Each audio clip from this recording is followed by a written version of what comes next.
स्वागत है आपका हमारे चैनल फाल्कन्स 360 में। आज हम लोग नए चैप्टर को पढ़ने जा रहे हैं। उस चैप्टर का नाम है 3D geometry, that means 3D में ज्यामिति। इस 3D ज्योमेट्री में सबसे पहले बच्चों हम लोग पढ़ेंगे डायरेक्शन कोसाइन। डायरेक्शन कोसाइंस यानी दिक् को ज्याएं, दिक् को ज्याएं।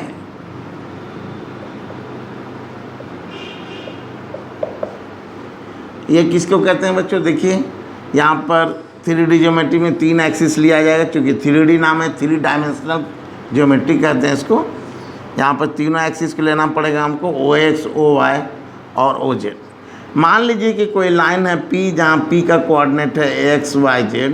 यह एक्सेस OX के साथ अल्फ़ा एंगल बना रहा हो और OY के साथ बीटा और OZ के साथ गामा एंगल बना रहा हो, तो कॉस अल्फ़ा, कॉस बीटा और कॉस गामा को इस OP का डायरेक्शन कोसाइन कहा जाता है। सपोज कर लीजिए, और इसे LMN से सूचित किया जाता है, यानी कॉस अल्फ़ा, कॉस बीटा और कॉस गामा। इसको क्या कहा जाता है? OP का डायरेक्शन कोसाइन कहा जाता है बच्चों। और इसे LM और N से सूचित किया जाता है। मान लीजिए यहाँ पर P है, P से आपने इस पर परपेंडिकुलर डाल दिया, तो यहाँ का डिस्टेंस क्या हो गया? X हो गया, और ये डिस्टेंस क्या हो गया? Y हो गया।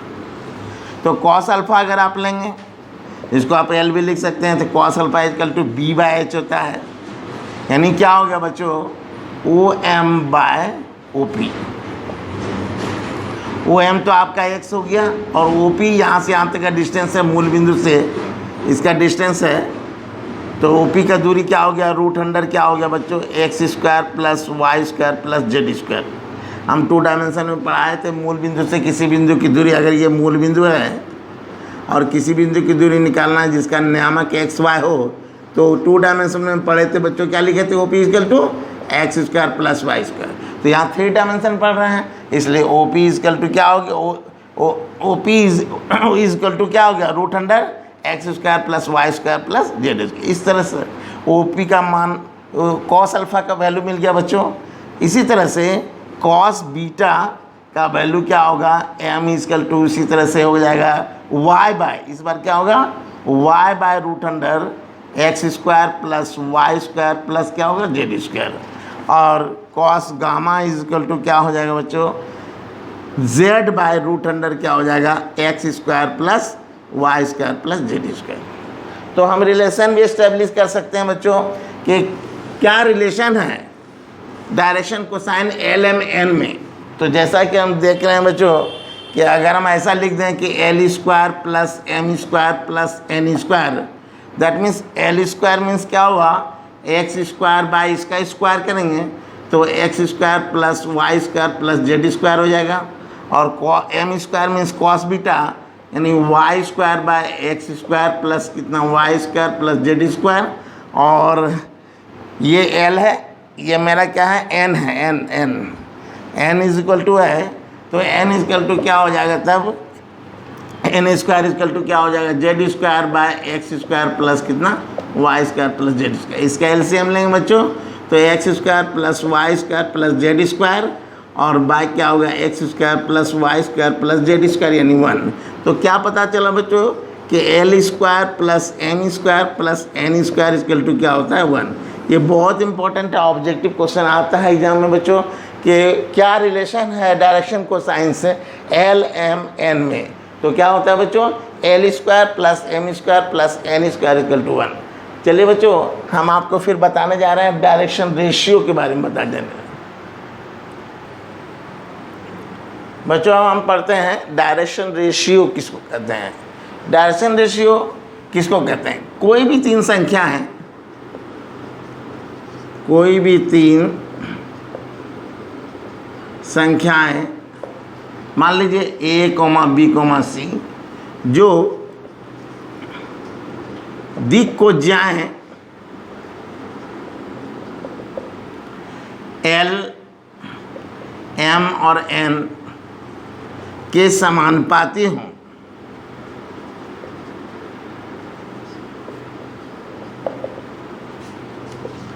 दिक् अनुपात कहलाते हैं, दिक् अनुपात कहलाते हैं। यानी क्या बच्चों, A समानुपाती हो गया L के, और B समानुपाती हो गया M के, और C समानुपाती हो गया N के। तो A समानुपाती L, B समानुपाती M और C समानुपाती N। तो उस स्थिति में A, B और C को डायरेक्शन कोसाइन कहते हैं। क्या कहते हैं? डायरेक्शन रेशियो कहते हैं। A, B, C को क्या कहते हैं? दिक् अनुपात कहते हैं बच्चों। अब देखिए कि डायरेक्शन रेशियो और डायरेक्शन कोसाइन, डायरेक्शन रेशियो से डायरेक्शन कोसाइन कैसे निकालेंगे बच्चों? तो ऐसा भी लिख सकते हैं आप कि L समानुपाती A, M समानुपाती B और N समानुपाती C। जब ऐसा स्थिति हो जाएगा बच्चों तो L equal to K into A, जहाँ K कांस्टेंट है, और M equal to K into B, जहाँ K कांस्टेंट है, N equal to K into C।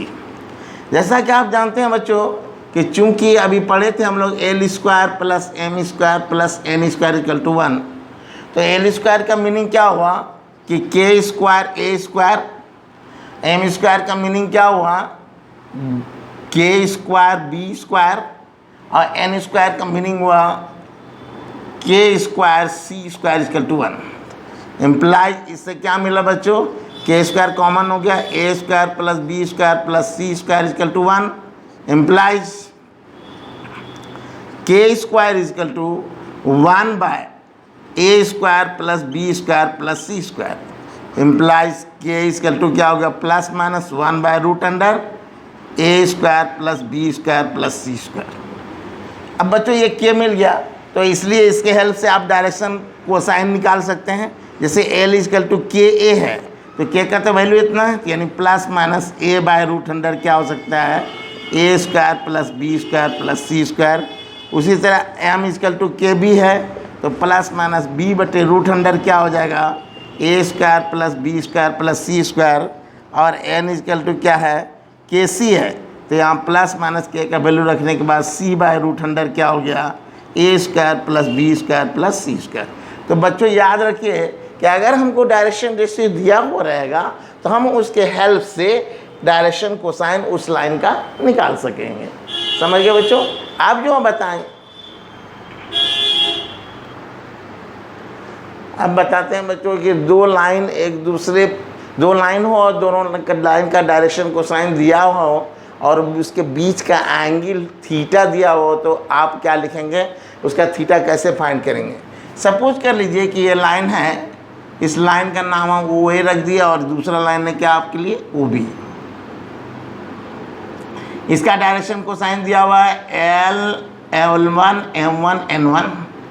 इसका डायरेक्शन कोसाइन दिया हुआ है L2 M2 और N2, और इसके बीच का एंगल थीटा है।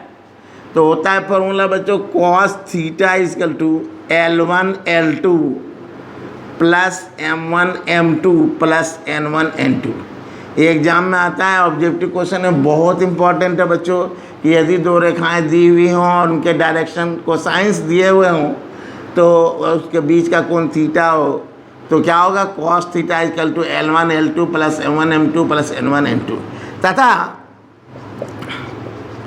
साइन थीटा इजकल टू ये होता है बच्चों L1 M2 minus L2 M1 का होल स्क्वायर, फिर M1 और N2 माइनस M2 N1 का होल स्क्वायर, फिर N1 L2 minus N2 L1 का होल स्क्वायर। तो ये दो लाइन के बीच का कोण अगर थीटा हो और दोनों का डायरेक्शन कोसाइन दिया हुआ हो तो ये cos थीटा का फार्मूला हुआ, और ये फार्मूला हुआ बच्चों साइन थीटा का। एग्जामिनेशन में ऑब्जेक्टिव में पूछ सकता है बच्चों। अब यहाँ पर कुछ कॉरलरी है कि ऐसा कंडीशन जब दोनों लाइन पैरेलल हो और ऐसा कंडीशन जब दोनों लाइन परपेंडिकुलर हो। तो पहला स्थिति है बच्चों कि यदि OA परपेंडिकुलर होगा OB के, तो उस केस में आप जान रहे हैं कि थीटा का मान क्या होगा? 90 डिग्री होगा, और इसलिए cos 90 डिग्री का वैल्यू क्या होगा? 0 होगा। तो इसलिए यहाँ थीटा की जगह पर क्या हो गया 90 डिग्री हो गया, तो कॉस 90 डिग्री 0 हो गया, इसलिए 0 इक्वल टू क्या होगा बच्चों L1 L2 M1 M2 और N1 N2। तो पता चला कि दो लाइन अगर परपेंडिकुलर हो तो डायरेक्शन कोसाइन में क्या रिलेशन है, L1 L2 M1 M2 और N1 N2 इक्वल टू क्या होता है बच्चों 0 होता है। ठीक है बच्चों। दूसरा कॉरेलरी है बच्चों कि यदि OA पैरेलल हो गया OB के, तो उस केस में थीटा का वैल्यू क्या हो गया 0 और साइन थीटा दैट मीन्स क्या हुआ साइन 0 इक्वल टू क्या हो गया 0। इसका मतलब ये पूरा चीज़ 0 हो जाएगा। दैट मीन्स क्या हुआ L1 M2 minus L2 M1 का होल स्क्वायर, फिर क्या होगा बच्चों M1 N2 माइनस कितना M2 N1 का होल स्क्वायर और N1 L2 plus minus N2 L1 का होल स्क्वायर, इतना इक्वल टू क्या होगा 0। इसका रूट भी दे देंगे तो 0 हो जाएगा, रूट फिर उधर चला गया। आपको मालूम होगा बच्चों कि एक कंडीशन होता है जैसे एक्स स्क्वायर इक्वल टू 0, तो इसका मतलब x इक्वल टू 0 और x square plus y square अगर 0 मिलेगा बच्चों, तो इसका मतलब x भी और y भी दोनों सेपरेटली अलग अलग 0 होगा तभी इक्वल टू 0 होगा, यानी इसका मतलब x भी 0 y भी 0 होगा।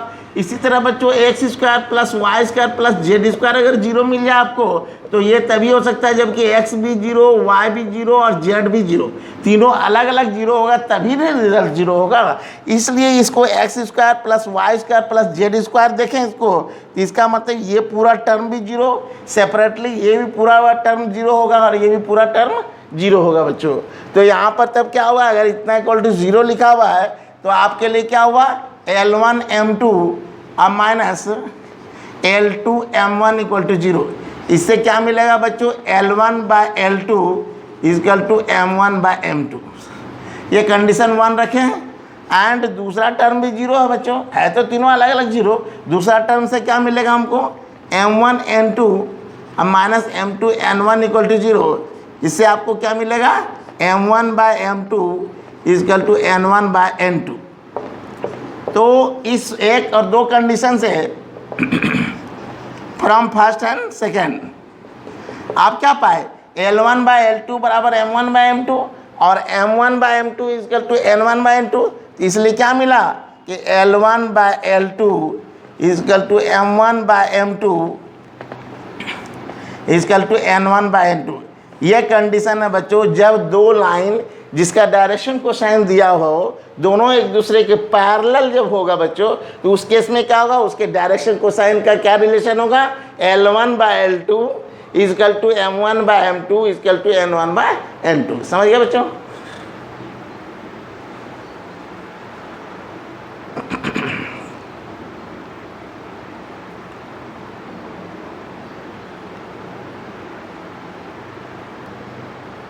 अब देखते हैं बच्चों डायरेक्शन रेशियो के केस में क्या स्थिति होती है।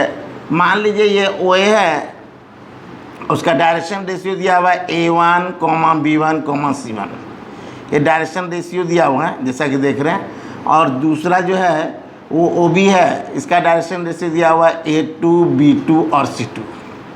और उसके बीच का एंगल क्या है बच्चों, यहाँ डायरेक्शन रेशियो दिया हुआ है यानी द्विकोणपात दिया हुआ है और उसके बीच का एंगल थीटा है। तो इस केस में cos थीटा इक्वल टू क्या होगा बच्चों, यहाँ पर A1 A2 plus B1 B2 plus C1 C2 by root under A1 square plus B1 square plus C1 square और क्या होगा बच्चों A2 square plus B2 square plus C2 square. ये फॉर्मूला बच्चे इसको मॉड भी लगा सकते हैं। तो ये है दो रेखा अगर दी हुई हो उसका डायरेक्शन कोसाइन यानी दिक अनुपात दिया हुआ हो तो और उसके बीच का कोण थीटा हो तो cos थीटा इक्वल टू इतना और साइन थीटा इक्वल टू क्या होता है बच्चों root under A1 B2 minus A2 B1 का whole square plus B1 C2 minus B2 C1 का whole square plus C1A2 minus A2 minus C2A1 का whole square, C2A1 का होल स्क्वायर। ये होता है बच्चों साइन थीटा का, ये होता है कॉस थीटा का। अब पहला कंडीशन जैसा कि हम डायरेक्शन कोसाइन में लिए थे कि यदि OA लंब होगा OB पर, तो उस केस में ये cos 90 डिग्री हो जाएगा, यानी थीटा का मान 0 डिग्री हो जाएगा। तब उस केस में क्या होगा बच्चों, जब ये 0 हो जाएगा तो ये पूरा इधर आके 0 हो जाएगा, तो क्या होगा A1 A2 प्लस कितना B1 B2 plus C1 C2 equal to 0। और दूसरा स्थिति था बच्चों कि यदि OA पैरेलल होगा OB के, तो तब थीटा का मान 0 डिग्री हो जाएगा, और उस केस में उसी तरह मिलेगा आपको A1 bye A2 is equal to कितना B1 bye B2 is equal to कितना C1 बाय C2। इस तरह से हमने देखा बच्चों डायरेक्शन रेशियो के बारे में कि दो लाइन दिया हुआ है, उसका डायरेक्शन रेशियो दिया हुआ, उसके बीच का कोण थीटा है, तो कॉस थीटा कैसे निकालेंगे, साइन थीटा कैसे निकालेंगे। और हम इस कंडीशन को भी बताए कि दोनों परपेंडिकुलर हो तब क्या होगा, ये भी रिलेशन एग्जामिनेशन में पूछा जा सकता है ऑब्जेक्टिव, और जब दोनों पैरेलल हो तो क्या होगा बच्चों। चलिए बच्चों अब हम बताने जा रहे हैं आपको कि दो बिंदु को मिलाने वाली रेखा का दिक् अनुपात आप कैसे निकालेंगे या डायरेक्शन कोसाइन कैसे निकालेंगे। मान लीजिए कि दो बिंदु है, ये P है और ये Q है बच्चों, इसका कोऑर्डिनेट दिया हुआ है x1 y1 z1 और इसका कोऑर्डिनेट है x2 y2 z2। आपको कहेगा डायरेक्शन कोसाइन निकालें, direction cosine of PQ, that means क्या हुआ PQ का दिक् अनुपात, PQ का दिक् अनुपात। तो उसका फॉर्मूला ऐसे याद रखिए बच्चों, x2 माइनस x1 यानी A, B, C लिखते हैं दिक् अनुपात को, और ये A क्या होगा x2 माइनस x1, फिर B क्या होगा y2 माइनस y1, और C क्या होगा z2 माइनस z1। इस तरह बच्चों दो बिंदु को मिलाने वाली रेखा का दिक् अनुपात आप निकाल सकते हैं। और जब दिक् अनुपात मालूम है तो आपको पहले बता ही चुके हैं कि आप उससे कैसे डायरेक्शन कोसाइन निकाल सकते हैं। ठीक है बच्चों, तो बच्चों अभी तक जितनी बातें मैंने बताई इस पर बेस्ड पहला एक्सरसाइज आपका फिनिश हो जाएगा। आप इजी वे में उसको सॉल्व कर सकते हैं। आप देखिएगा कि सारा क्वेश्चन इजी वे में सॉल्व हो जाएगा, आप खुद कर लेंगे। अब हम लोग आगे बढ़ते हैं बच्चों, हम ये जानना चाहेंगे कि उस रेखा का समीकरण क्या होगा जो किसी दिए गए बिंदु से होकर पास करती है, जिसका स्थिति सदिश दिया हुआ है, और वह रेखा किसी दिए गए सदिश के पैरेलल है। देखिए बच्चों, मान लीजिए कि ये रेखा है और यह किसी बिंदु से पास करती है, सपोज कर लिए P से या A से पास करती है, और ये रेखा जब A से पास करती है तो इसका स्थिति सदिश दिया हुआ है। ये स्थिति सदिश क्या है भाई, तो वेक्टर है। स्थिति सदिश यानी पोजीशन वेक्टर जैसे ही कहेगा जहाँ का स्थिति सदिश उसको ओरिजिन से मिलाना है, और ये हुआ vector OA equal to A। और यह रेखा किसी दूसरे सदिश के पैरेलल, मान लीजिए कि ये वेक्टर B के पैरेलल है, तो हमको इस रेखा का समीकरण निकालना बच्चों। तो मान लीजिए कि इस रेखा पर कोई बिंदु P है जिसका स्थिति सदिश क्या है R है। क्या है बच्चों, R है, यानी OP इक्वल टू क्या हो गया वेक्टर R। तो सदिशों के योग नियम से हमको बताए थे बच्चों कि वेक्टर AP बराबर क्या होगा वेक्टर OP माइनस, बहुत बार बताएं कि उल्टा लेना है। वेक्टर ओरिजिन से अगर दिया हुआ है तो vector AP equal to vector OP minus vector OA, और ये हो गया वेक्टर OP आपका क्या होगा vector R, vector OA equal to इतना हो गया। बच्चों यहाँ क्वेश्चन है कि चूंकि रेखा ही इस सदिश के पैरेलल है, तो हम बताए थे कि कोई दो वेक्टर एक दूसरे के अगर पैरेलल हो या एक लाइन में हो, एक रेखा में हो, तो एक वेक्टर बराबर अदिश गुना क्या होता है दूसरा वेक्टर। इससे पता चलता है कि A B के पैरेलल है या A B के समांतर है, और या A और B एक ही रेखा में। तो पैरेलल के केस में ऐसा होता है बच्चों कि दो वेक्टर पैरेलल हो तो वेक्टर A बराबर लैम्डा इंटू, जहाँ लैम्डा क्या है अदिश राशि है। तो यहाँ पर क्वेश्चन ही है कि L जो रेखा है L वो पैरेलल है वेक्टर B के, तो इसका मतलब है कि AP भी पैरेलल होगा वेक्टर B के। तो लिखेंगे चूंकि AP पैरेलल है वेक्टर B के, इसका मतलब आप लिख सकते हैं कि vector AP equal to lambda vector B, और वेक्टर AP तो आप निकाले हैं, तो क्या हो गया vector R minus vector A और lambda vector B। That means क्या हुआ बच्चों, vector r is equal to vector a plus lambda vector b. यह उस रेखा का समीकरण हुआ और सदिश समीकरण हुआ, वेक्टर इक्वेशन हुआ। यह उस रेखा का सदिश समीकरण हुआ जो किसी बिंदु से होकर जाती है जिसका स्थिति से दिया हुआ यानी वेक्टर ए, और यह रेखा किसी दूसरे सदिश के समांतर है। तो उसका क्या होगा इक्वेशन बच्चों, vector r is equal to vector a plus vector b. जानते हैं बच्चों ये वेक्टर आर जब कभी आए तो ये जनरल पॉइंट है, इसको आप ऐसे समझिए एक्स वेक्टर आई, वाई वेक्टर जे और जेड वेक्टर के। तो ये तो हुआ सदिश के रूप में। अब हम लोग इसको कार्तीय रूप में यानी कार्टेशियन इक्वेशन कैसे फाइंड करेंगे। तो यहाँ पर क्वेश्चन है बच्चों कि उस रेखा का समीकरण जो किसी बिंदु मान लीजिए कि x1, y1 और z1, दैट मीन्स ये o इक्वल टू क्या है आपका से पास करती है तथा दिए गए सदिश b, तो वेक्टर b का मान रख देते हैं बच्चों जैसे a वेक्टर i प्लस या l vector i plus m vector j plus n vector k इसके पैरेलल है। तो यहाँ पर हमको रखना होगा कार्टेशियन इक्वेशन के लिए। तो यहाँ पर अगर रखेंगे तो हमको मिलेगा बच्चों कि x vector i plus y vector j plus z vector k equal to a के लिए लिखना होगा, ये है वेक्टर a को डिनोट कर रहा है यहाँ पर। तो क्या होगा बच्चों, x1 vector i plus y1 vector j plus z1 vector k plus lambda, और वेक्टर बी के लिए यहाँ पर देख रहे हैं कि l वेक्टर i उसके डायरेक्शन को साइन को बताता है, और प्लस m वेक्टर j और प्लस n वेक्टर k।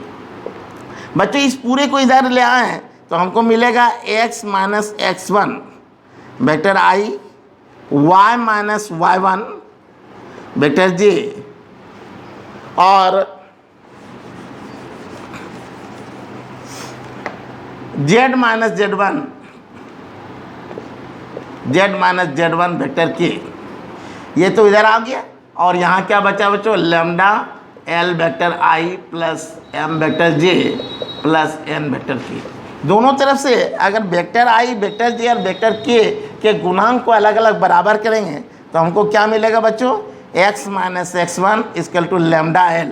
इससे क्या पता चला कि लैम्डा इक्वल टू क्या मिला, x माइनस x1 और बटे l। उसी तरह बच्चों lambda equal to similarly y minus y1 बटे m मिलेगा, और lambda equal to z minus z1 बटे n मिलेगा। ये तीनों बराबर हो गया, लैम्डा के बराबर हो गया, इसलिए x minus x1 by l, y minus y1 by m और z minus z1 by n।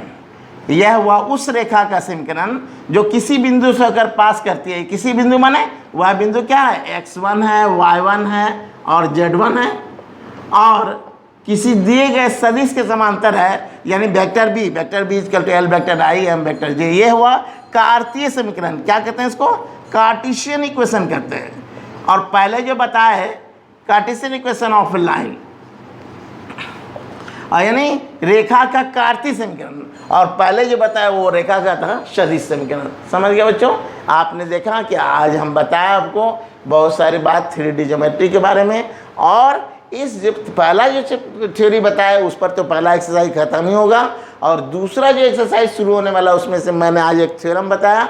वह क्या बताया, उस रेखा का सदिश समीकरण ज्ञात करें जो किसी बिंदु जिसका स्थिति सदिश दिया है से होकर जाती है और किसी दिए गए सदिश के समांतर है। तो बच्चों जो वेक्टर इक्वेशन हमारा हुआ वो क्या हुआ, रेखा का vector r equal to vector a plus lambda vector b, vector a plus lambda vector b। आपने देखा ना कि रेखा का जो सदिश समीकरण हुआ, मैंने क्या लिखा था रेखा का सदिश समीकरण, यानी vector r equal to vector a plus lambda vector b मिला। और इसका जो कार्तीय समीकरण था, दो तरह का समीकरण हमेशा होगा बच्चों किसी भी थ्योरम के लिए, दो तरह का, एक होगा सदिश समीकरण, एक होगा अदिश नहीं कार्तीय समीकरण यानी कार्टेशियन इक्वेशन होगा। तो उस रेखा का समीकरण जो किसी बिंदु से होकर जाती है जिसका स्थिति सदिश दिया हुआ है और जो दिए गए सदिश के समांतर है, तो इसका सदिश समीकरण ये हुआ। और उसी रेखा का समीकरण जो किसी दिए गए बिंदु x1 y1 से होकर जाती है और किसी दिए गए सदिश के समांतर है, तो उस केस में इसका जो कार्तीय समीकरण होगा बच्चों x minus x1 by l, y minus y1/m और z माइनस z1/n। इस तरह से बच्चों ये पहला थ्योरम हम बताया स्ट्रेट लाइन में। आज के लिए इतना ही रहने दीजिए बच्चों, ठीक है।